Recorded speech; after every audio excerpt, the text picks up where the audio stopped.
चलिए सर आगे बढ़ते हैं, एक छोटा सा कॉन्सेप्ट देखते हैं और उसके बाद फिर एक और प्रैक्टिस क्वेश्चन कवर करेंगे। लेसी के पर्सपेक्टिव से जब हम IFRS 16 की लीज अकाउंटिंग अप्लाई कर रहे थे तो हमने कमिटमेंट डेट पे एक एसेट रिकॉर्ड किया राइट टू यूज एसेट के नाम से और एक लायबिलिटी रिकॉर्ड की लीज लायबिलिटी के नाम से। इस लीज लायबिलिटी को हम over the lease term unwind करते हैं और जो भी रेंटल पे करते हैं उतनी अमाउंट से अपनी लीज लायबिलिटी को डेबिट करते रहते हैं और राइट टू यूज एसेट को फिर हम आने वाले वक्तों में डेप्रिशिएट कर रहे होते हैं। अब सवाल ये क्रिएट होता है कि ये जो राइट टू यूज हमने डेप्रिशिएट करना है तो ये डेप्रिसिएशन किस तरह से करेंगे? क्या ये यूजफुल लाइफ की बेसिस पे हो रहा होगा, क्या ये लीज टर्म की बेसिस पे हो रहा होगा, या कोई और रूल अप्लाई हो रहा होगा? तो इसके लिए हमारे पास सिंपल सी डिस्कशन है, depreciation of right to use asset. अगर तो हमारे लीज कॉन्ट्रैक्ट या लीज टर्म को देखते हुए ये बात सर्टेन है कि एसेट की ओनरशिप अल्टीमेटली लेसी को ट्रांसफर हो जाएगी तो फिर इस केस में आप अपने एसेट को डेप्रिशिएट करोगे over the useful life of the asset. अगर लीज कॉन्ट्रैक्ट को देखते हुए, लीज टर्म्स एंड कंडीशंस को देखते हुए ये बात सर्टेनिटी की तरफ जाती है कि ये एसेट अल्टीमेटली लेसी का ही हो जाना है तो फिर आप इसे डेप्रिशिएट करोगे over the useful life of the asset. Sir हमें कैसे पता चलेगा कि एसेट लेसी को ट्रांसफर होना है या नहीं? फॉर एग्जाम्पल कि आपके लीज कॉन्ट्रैक्ट में कोई बार्गेन परचेज ऑप्शन रखा गया हो, फॉर एग्जाम्पल कि आपके लीज कॉन्ट्रैक्ट में कोई बार्गेन परचेज ऑप्शन रखा गया हो और बार्गेन परचेज ऑप्शन के केस में जो बार्गेन परचेज प्राइस है वो एसेट की एक्सपेक्टेड रेजिडेंट वैल्यू से कम रखी गई है। तो अगर एक कॉन्ट्रैक्ट में बार्गेन परचेज प्राइस एसेट की एक्सपेक्टेड रेजिडेंट वैल्यू से कम रखी है तो मोस्ट लाइकली है कि लेसी इस बार्गेन परचेज ऑप्शन को एक्सरसाइज करेगा और जब वो इस बार्गेन परचेज ऑप्शन को एक्सरसाइज करेगा तो वो एसेट को एक्वायर कर लेगा। तो यानी कि ये बात सर्टेन है कि एसेट की ओनरशिप लेसी को ही ट्रांसफर हो जाएगी। इस तरह के केस में आप एसेट को over the useful life of the asset appreciate करोगे। ये ऐसा भी हो सकता है कि हमारे कॉन्ट्रैक्ट में ये बात स्पेसिफिकली लिखी गई हो कि अल्टीमेटली एसेट लेसी का हो जाना है। तो अगर कॉन्ट्रैक्ट में ये बात स्पेसिफिकली लिखी गई है कि एसेट अल्टीमेटली लेसी का हो जाना है तो आप यूजफुल लाइफ पे एप्रिशिएट करोगे। अगर कॉन्ट्रैक्ट में कोई बार्गेन परचेज ऑप्शन रखा गया है और बार्गेन परचेज ऑप्शन में बार्गेन परचेज प्राइस एसेट की एक्सपेक्टेड रेजिडेंट वैल्यू से कम रखी गई है तो मोस्ट लाइकली है कि लेसी ऑप्शन एक्सरसाइज करेगा, यानी कि ये ओनरशिप ट्रांसफर हो जाएगी, यानी कि आपने depreciation over the useful life of the asset record करना है। लेकिन अगर टर्म्स एंड कंडीशंस को देखकर इस बात का पता नहीं लग पाता कि आइदर एसेट की ओनरशिप ट्रांसफर होगी या नहीं, यानी ये बात सर्टेन नहीं है कि ये एसेट लेसी का हो जाएगा या नहीं होगा, तो इस केस में फिर आप डेप्रिसिएशन के लिए रूल अप्लाई करोगे over lower of useful life of the asset और lease term whichever is lower. अगर तो लीज कॉन्ट्रैक्ट को देखते हुए हमें ये मालूम नहीं हो पा रहा कि क्या ये एसेट की ओनरशिप ट्रांसफर होगी या नहीं होगी तो फिर इस केस में आप डेप्रिसिएशन रिकॉर्ड करोगे over the lower of useful life और लीज टर्म। फॉर एग्जाम्पल कि एक एसेट की यूजफुल लाइफ है 5 साल और आपने उसको लीज पे लिया 3 साल के लिए, आपको मालूम नहीं है कि ओनरशिप ट्रांसफर होगी या नहीं, तो इसका मतलब है कि आप इकोनॉमिक बेनिफिट मैक्सिमम 3 साल तक ले सकते हो क्योंकि उसके बाद हो सकता है एक्सटेंड ना हो, तो फिर हम डेप्रिसिएशन 3 सालों पे करेंगे। या वाइस वर्सा हो कि यूजफुल लाइफ 3 साल की है लेकिन आपने 5 साल की लीज टर्म पे ले लिया तो अब 3 साल ही आप इकोनॉमिक बेनिफिट इस्तेमाल कर सकते हो क्योंकि उसमें इकोनॉमिक बेनिफिट ही 3 साल के है, तो फिर आप डेप्रिसिएशन 3 साल के ऊपर करोगे। तो अगर सर्टेन है कि एसेट की ओनरशिप ट्रांसफर हो जाएगी तो ओवर द यूजफुल लाइफ, और अगर सर्टेन नहीं है कि ओनरशिप ट्रांसफर होगी या नहीं तो over lower of useful life of the asset और lease term whichever is lower. तो इस आसान से कॉन्सेप्ट के ऊपर एक सवाल देखते हैं। अगर हम अपने पास IFRS 16 के प्रैक्टिस क्वेश्चन में क्वेश्चन नंबर 4 पर आए तो क्वेश्चन नंबर 4 में कहता है on 1 January 2001 Stamper company producer of metal cast entered into a lease contract to lease the stamping machine as follow। 1 January 2001 पे एक कंपनी है जो कि कोई मेटल कास्ट प्रोड्यूस करती है, उसने एक लीज कॉन्ट्रैक्ट किया एक स्टैंपिंग मशीन का जो कि इस तरह से है। Cash price of the machine is 5 lakh. Stamper incurred initial direct cost of 2,000 for arranging the lease contract. Lessor initial direct cost for 3,000. Economic life of the stamping machine is 6 years. Lease term is 5 years. Annual lease payments are 1,10,000 payable on 31st December each year. And at the end of the lease term, Stamper has an obligation, not the option, to purchase the machine for ₹1,000. There is no unguaranteed residual value of the lessor. Interest rate implicit in the lease is 3.11% per annum. 1 January 2001 पे stamper company ने एक asset, एक machine lease पे ली। 5 लाख रुपए की इसकी cash price है 2 लाख रुपए की इनिशियल डायरेक्ट कॉस्ट लेसी ने इनकर की है, 3,000 रुपए की इनिशियल डायरेक्ट कॉस्ट लेसर ने इनकर की है। 6 साल की इसकी इकोनॉमिक लाइफ है, 5 साल की लीज टर्म है, 1,10,000 रुपए का रेंटल है, और 5 साल की लीज टर्म के बाद लेसोर के पास, सॉरी लेसी के पास, स्टैम्पर के पास ऑप्शन नहीं है, ऑब्लिगेशन है कि उसे एसेट को खरीदना ही पड़ेगा 1,000 रुपए का। यानी कि ये सर्टेन हो गया कि एसेट की ओनरशिप लेसी से, लेसोर से लेसी की तरफ ट्रांसफर हो जाएगी। और इंटरेस्ट रेट हमें दिया हुआ है, डिस्काउंट रेट हमें दिया हुआ है 3.11%। How would this transaction appear in the financial statement of Stamper Company at 31 December 2001? तो एक आसान सा सवाल है, सॉल्व करते हैं सवाल को। Question number 4, stamper company. सबसे पहले मैं कैलकुलेट करता हूं लीज लायबिलिटी। अब लीज लायबिलिटी में हमारे पास एक तो हमें रेंटल पे करने हैं 1,10,000 रुपए के 5 सालों तक, डिस्काउंट रेट है 3.11%। हमारे पास आ जाएगा present value of 5 rentals of ₹110,000 rental arrears में है एट 3.11%। तो ये आ जाएगा हमारे पास प्रेजेंट वैल्यू 3.11%, 5 रेंटल्स 1,10,000 रुपए,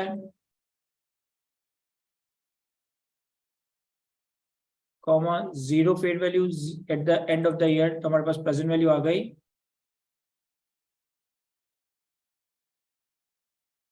5,02,000 के करीब।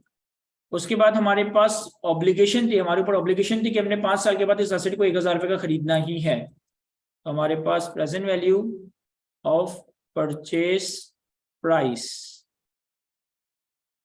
Eight the end of year 5, ये आ जाएगा present value.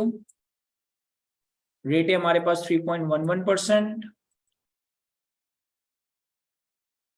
Number of rentals हमारे पास जो टर्म है वो 5 इयर्स। कोई रेंटल नहीं, मैं एक मैच्योरिटी वैल्यू की प्रेजेंट वैल्यू ले रहा हूं, तो -1,000 comma eight the end of the year, तो ये आ गया हमारे पास 858। तो हमारे पास डे 1 पे जो लीज लायबिलिटी रिकॉर्ड हुआ दैट इज 503,047। इसके बाद फिर हम एक right to use asset record करता है। राइट टू यूज एसेट में हमारे पास लीज लायबिलिटी का अमाउंट आ जाएगा दैट इज 503,047। हमारे पास इनिशियल डायरेक्ट कॉस्ट आ जाएगी, वो इनिशियल डायरेक्ट कॉस्ट जो कि लेसी ने इनकर की है। और इस सवाल में लेसी की इनिशियल डायरेक्ट कॉस्ट इनकर कितनी थी? 2,000 रुपए। 3,000 रुपए लेसोर की कॉस्ट थी, इसे आपने कंसिडर नहीं करना। 2,000 रुपए जो लेसी ने इनकर की है, तो ये हमारे पास राइट यूज एसेट आ गया। इसके बाद फिर हम एक अमोर्टाइजेशन स्केड्यूल बना लेते हैं। अमोर्टाइजेशन स्केड्यूल बनेगा हमारा 5 सालों के लिए। ओपनिंग लायबिलिटी आ जाएगी हमारे पास 503,047। इंटरेस्ट रेट है इस सवाल में 3.11%। ओपनिंग लायबिलिटी का 3.11%। रेंटल्स है हमारे पास 1,10,000 रुपए, और इन तीनों का टोटल क्लोजिंग लायबिलिटी। तो 5 साल तक हमारी ये लायबिलिटी चलेगी, हर साल की क्लोजिंग अगले साल के लिए ओपनिंग बन जाएगा। और इंटरेस्ट और रेंटल्स का फॉर्मूला मैं कॉपी कर देता हूँ। तो यहाँ पे 5 साल के बाद हमारी लीज लायबिलिटी 0 नहीं हो रही, 5 साल के बाद हमारी लीज लायबिलिटी 1,000 पे आ रही है, क्योंकि हमारी ऑब्लिगेशन थी कि हमने 1,000 रुपए में 5 साल के बाद इस एसेट को खरीदना ही है। मैं एक राइट टू यूज एसेट की मूवमेंट भी बना देता हूँ।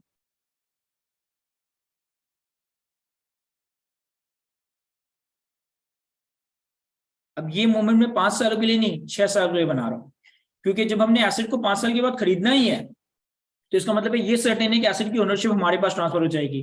तो हम इसको डेप्रिशिएट भी 5 सालों पे नहीं बल्कि 6 सालों पे करेंगे। तो opening, depreciation and closing. Opening right to use asset है हमारे पास 505,047। डेप्रिसिएशन रिकॉर्ड करेंगे ओपनिंग डिवाइडेड बाय 6, तो हमारे पास क्लोजिंग आ जाएगा ये हमारा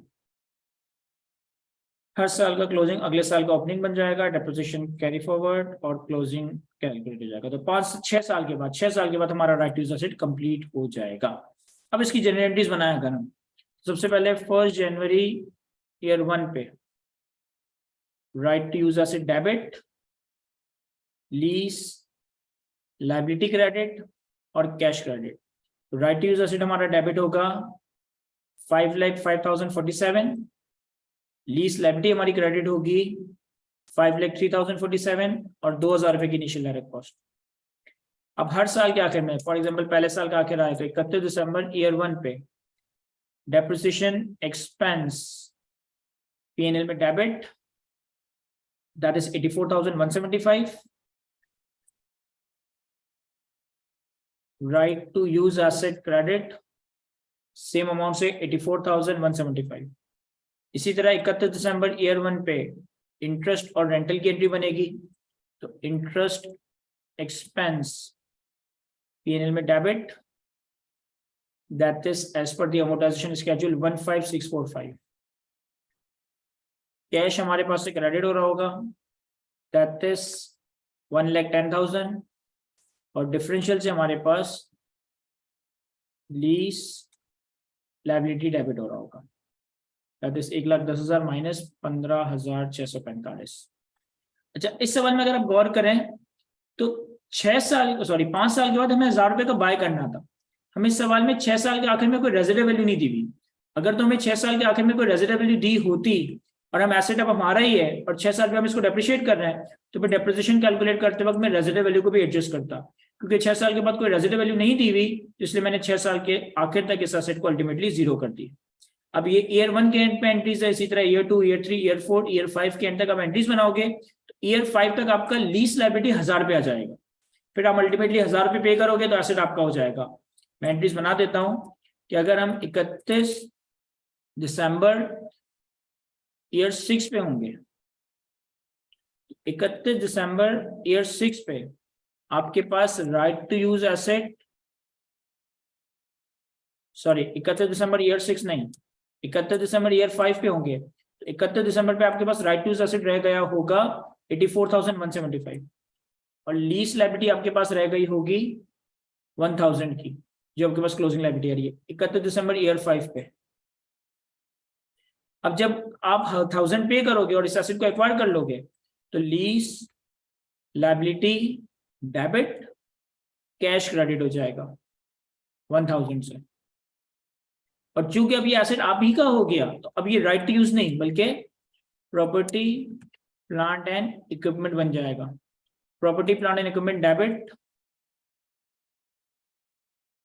कितने से, जितना राइट यूज एसेट का नंबर था, और right to use asset credit 84,175। फिर जब हमारे पास 6ठे साल का आखिर आएगा तो 6ठे साल के आखिर में आपको कोई इंटरेस्ट और रेंटल की पेमेंट रिकॉर्ड नहीं करनी क्योंकि लीज लायबिलिटी आपकी खत्म हो चुकी है। आप सिंपली डेप्रिसिएशन एक्सपेंस P&L में डेबिट, दैट इज 84,175 और फिर प्रॉपर्टी प्लांट एंड इक्विपमेंट को डेबिट क्रेडिट कर रहे होंगे, दैट इज 84,175। तो ये हमारे पास सिंपल सा सवाल था। आई होप कि मैं अच्छे से एक्सप्लेन कर सका हूं। कॉपी करें इससे, तो फिर हम आगे बढ़ते हैं। सर, इस सवाल के कंक्लूजन पे एक और छोटा सा कॉन्सेप्ट कवर करता है।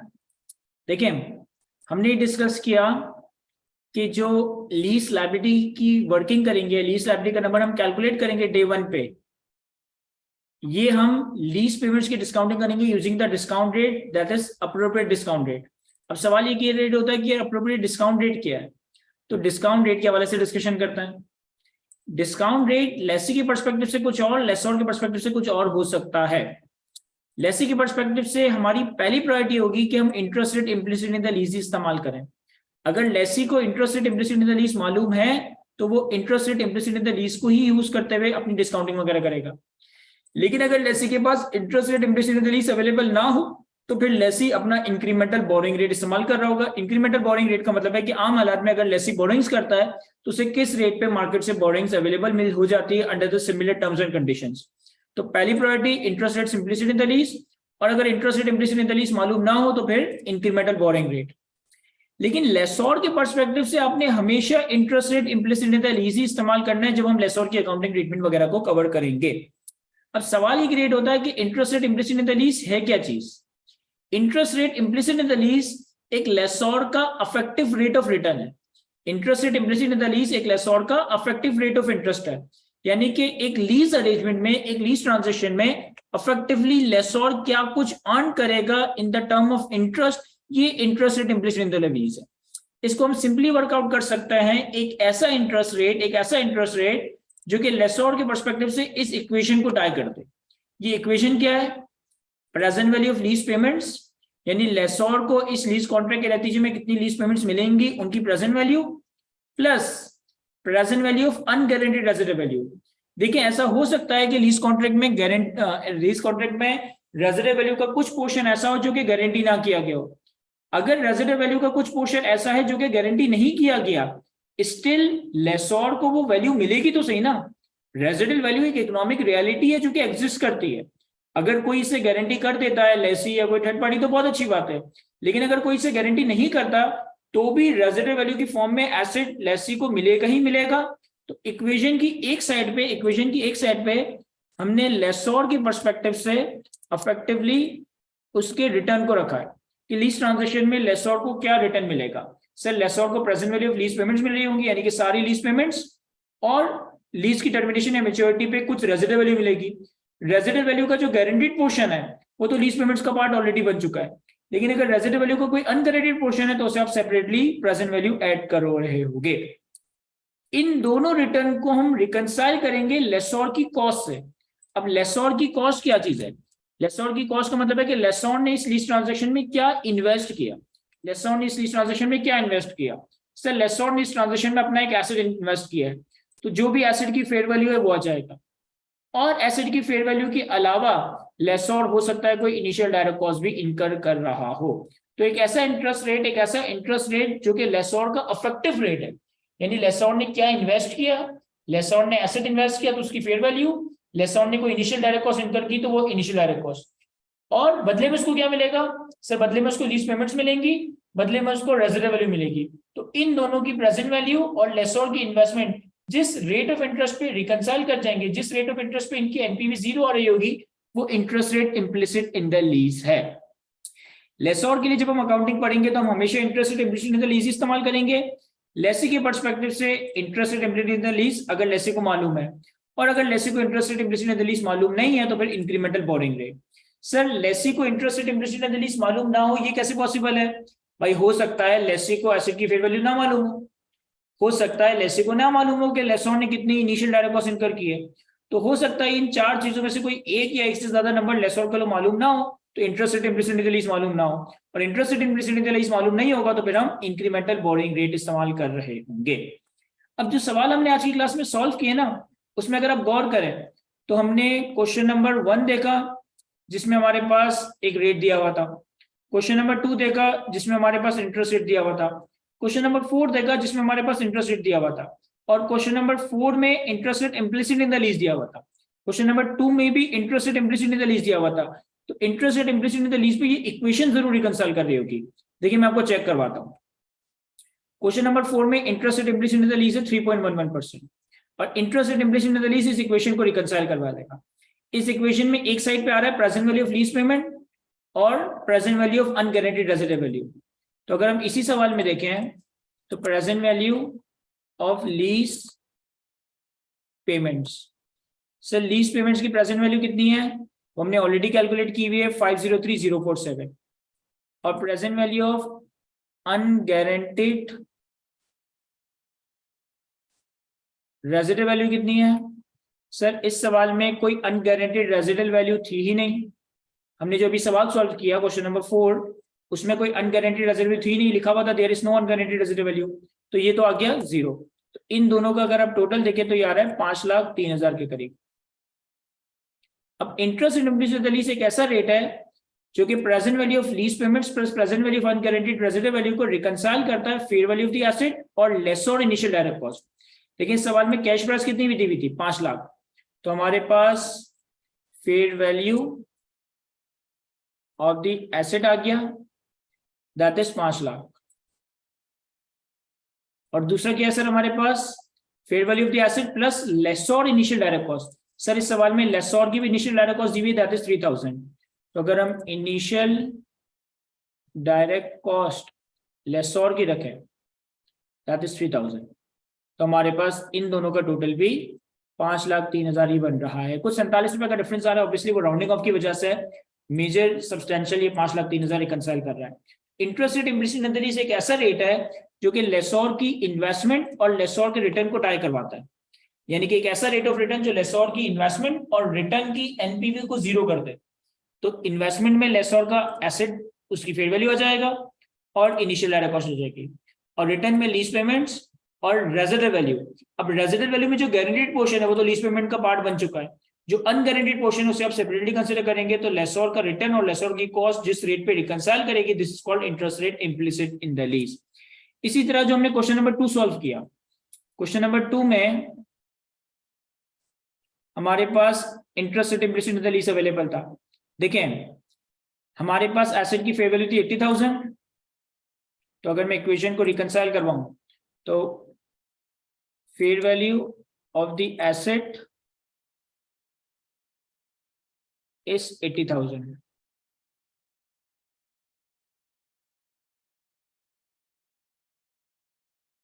एंड 2,000 की इनिशियल डायरेक्ट कॉस्ट थी, लेकिन ये लेसी की थी। तो इनिशियल डायरेक्ट कॉस्ट लेसोर की कितनी है, 0। कुछ सवाल में लेसोर की इनिशियल डायरेक्ट कॉस्ट है नहीं, ये 2,000 रुपए की जो इनिशियल डायरेक्ट कॉस्ट थी वो लेसी की थी। तो इक्वेशन की एक साइड आ गई fair value of the asset plus initial direct cost that is 80,000। अब दूसरी साइड पे हमें क्या चाहिए, present value of lease payments. तो present value of lease payments में फॉर लेसी हमने कैलकुलेट किया हुआ है कि लेसी के पर्सपेक्टिव से present value of lease payment क्या होगी सर, 75756।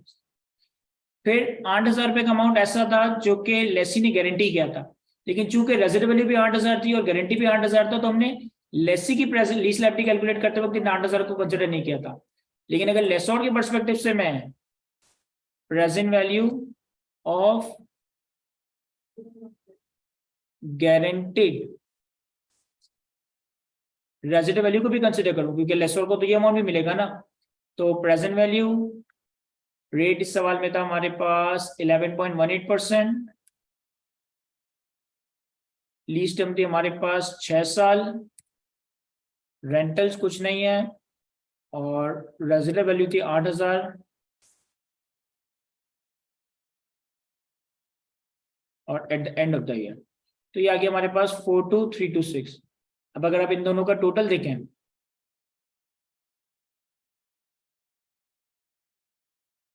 तो ये आ गया हमारे पास 79992।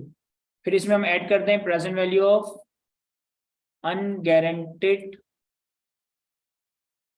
Residual value. 8,000 रुपए की रेजिडुअल वैल्यू थी जो कि सारी की सारी गारंटी की गई थी, तो present value of unguaranteed residual value 0। इसका भी आप टोटल देखें तो ये आपके पास 80,000 ही बन रहा है। ऑब्वियसली कुछ थोड़ा बहुत 8 रुपए का फर्क आ रहा है, वो राउंडिंग ऑफ की वजह से आ रहा है, लेकिन लार्जली ये 80,000 fair value of the asset और initial direct cost of the lessor और present value of lease payments for लेसोर।